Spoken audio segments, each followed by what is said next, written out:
Good evening, I'm Carnes. And I'm Dave Patterson. Next on Newscenter 10 at 10, there has been a shootout at the Navajo tribal headquarters in Window Rock, and we'll have team coverage on the crash of United Airlines Flight 232 in Sioux City, Iowa, as investigators start analyzing what went wrong on that jumbo jet. And we will remember man's first walk upon the moon 20 years ago tonight. And I'm Jeunesse on special assignment with Acquitted. Tonight, a juror's perspective into a Maricopa County assault trial, a case prosecutors tried to make without this woman, the victim. These stories and much more on Newscenter 10 at 10. Newscenter 10 at 10 can also be heard in Spanish on KVVA 860 AM.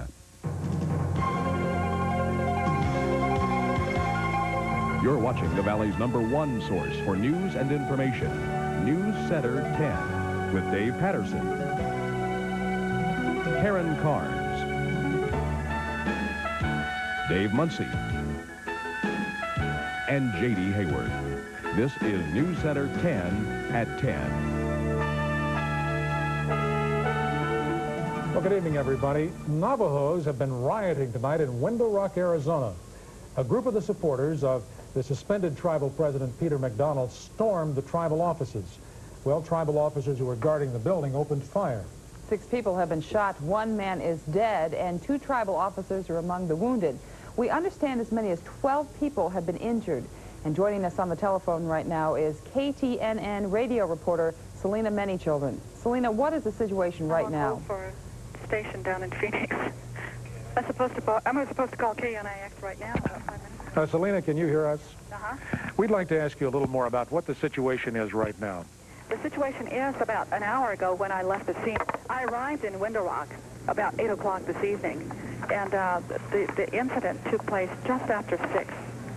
And I guess what happened was there was an altercation between the Chairman McDonald supporters and Navajo tribal police officers, and about an hour ago when I left the scene, there were people driving up, and cars were all across the highway, right in front of the Administration and Finance building.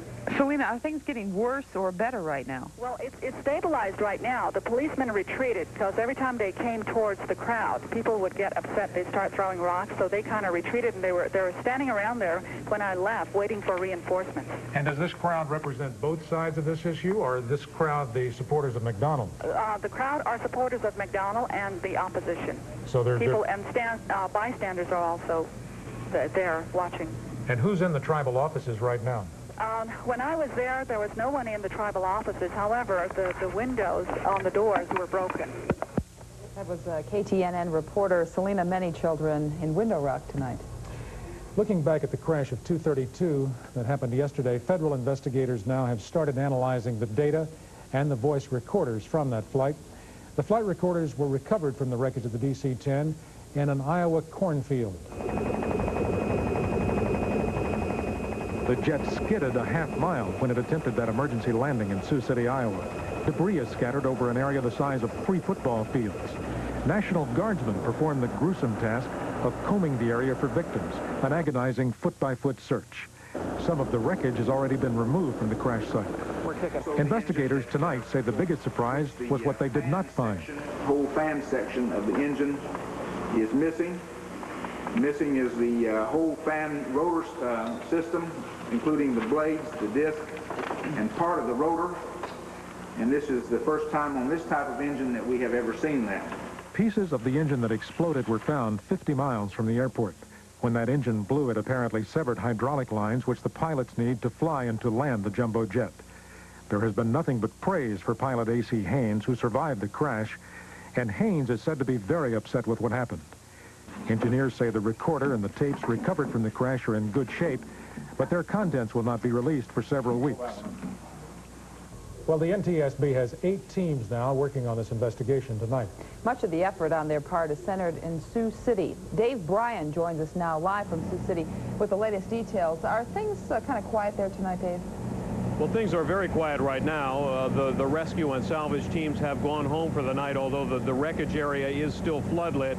The big news really was the briefing by James Burnett of the NTSB, which you talked about in your report a few minutes ago. At this point, is it known whether or not the bodies of any victims are still inside the wreckage?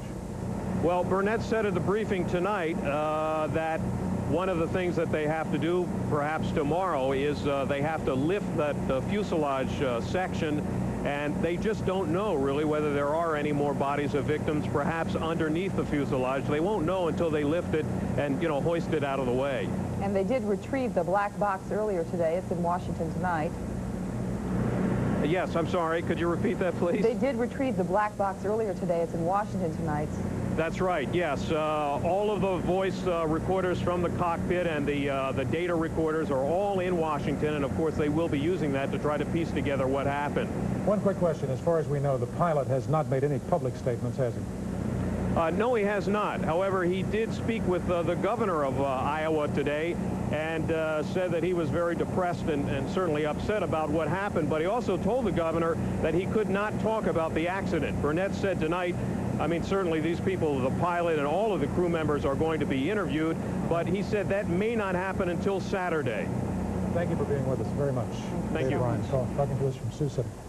Although yesterday's tragedy is difficult to justify, many people do believe that it was a miracle that so many people survived the crash. In fact, 185 passengers lived through that horrible ordeal.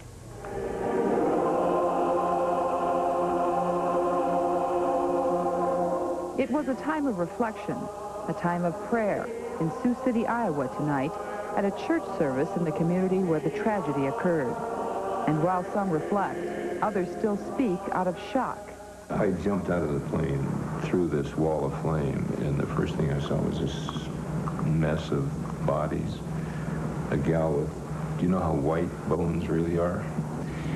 Her feet were gone, and these bones were sticking out. Pure white bones, and she was breathing just a little bit. I leaned down to her, but she was almost dead then. Each survivor of United Flight 232 was coping in his or her own way. Many want to recall what feels like a vague nightmare, yet still hope someday to forget. I helped carry a lady out on a stretcher to the runway, and when I hit the runway, I was just devastated. I couldn't believe what was. You look as far as you can see to the left and in front of you and to the right, there was just paper, parts, people, just everything. Tearful reunions like this one in Denver will be played back in these people's minds for years to come. And while many of us are thankful for the living, we cannot forget the real sadness being felt by the families who have lost loved ones.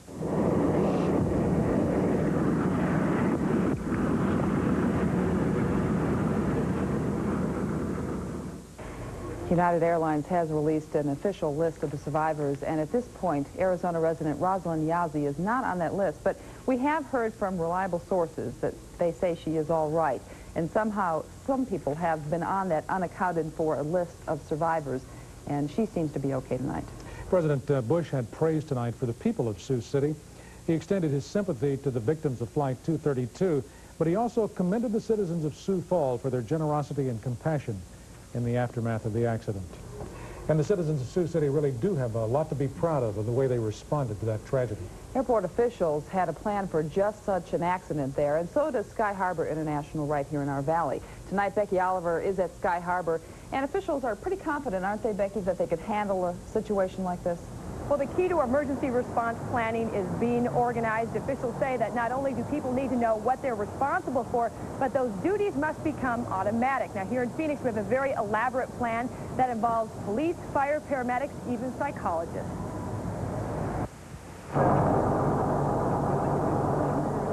The emergency response team in Sioux City is being commended for the way it handled the United Airlines crash.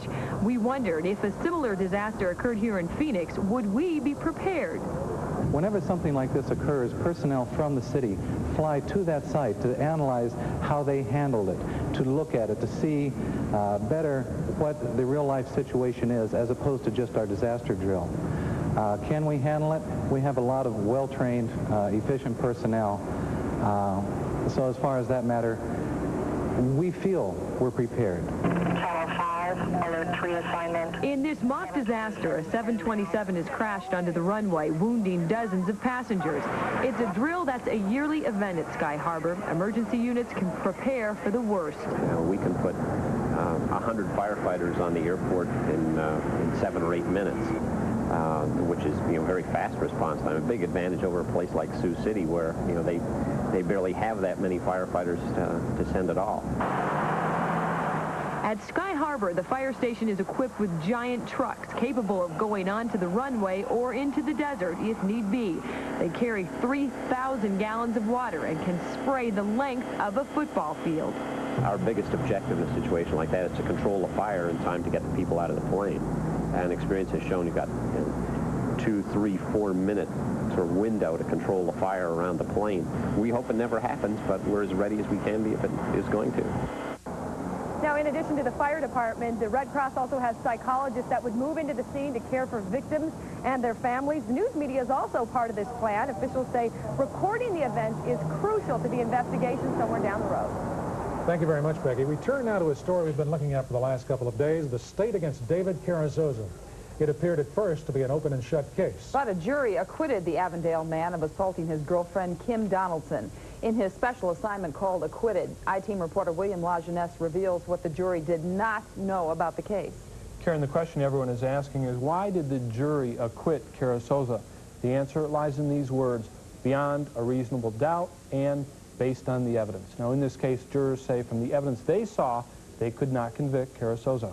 Coming in, there were 7 of us that said he's guilty. There was one that said guilty but, with the big but. There was one that said, I think he is undoubtedly.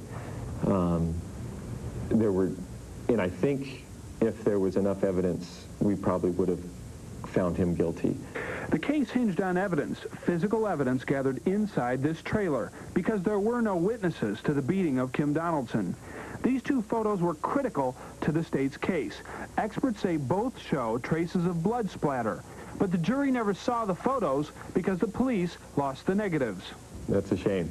That is, because that was, among other things, that was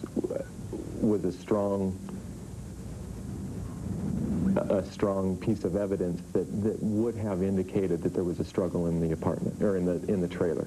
So that was important. Very important. Jurors say the prosecution suffered another blow when police failed to tape record Carrizosa's statement. I could understand it by a policeman, but to be that lax of an investigator disturbed me. Without the tape, Carrizosa changed his story. First, he told police he found Kim outside the trailer. In court, he said he found her inside. So here's the prosecution's attorney's chance to nail him against the wall with all of his inconsistencies. It shocked me that he didn't catch him in a lie. What did you think of the performance of the prosecutor? Compared to the defense attorney, no comparison as far as preparation. You've spoken to some of the jurors, and I don't think it's any secret that they believe that he probably committed the crime, but that's not their job. And I think I was successful in at least getting across to them the burden of proof beyond a reasonable doubt and convincing them that the evidence just wasn't there. Flores did that by outsmarting his opponent and using legal maneuvers to keep statements like this out of the courtroom.